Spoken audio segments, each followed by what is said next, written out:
This Sunday, we're going to start Mark chapter 10. And so, as you read through the first 13, 14, 15 verses or so, look at the two things that Jesus talks about.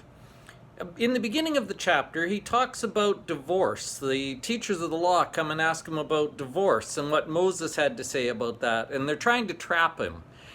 In the very next section, some little kids come and sit with Jesus, and the disciples get upset about that.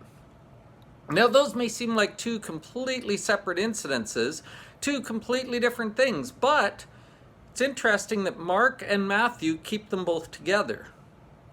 I think sometimes the way we divide chapters and verses makes us think of things only in units, but I think these two things are connected.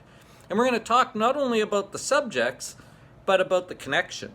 So I want you to go through and read that, the first part of Mark chapter 10, and think about how those things might be connected, what they might have to do with each other, because that's part of the lesson as well. Then in our sermon is going to be called You Never Know.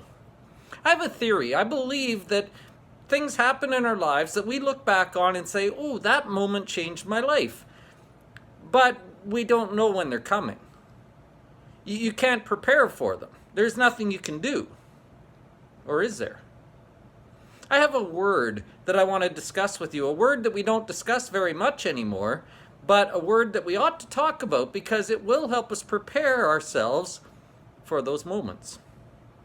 A word you need to know because you never know. This Sunday, those are the things we're talking about. Sure hope to see you there. Bring a friend.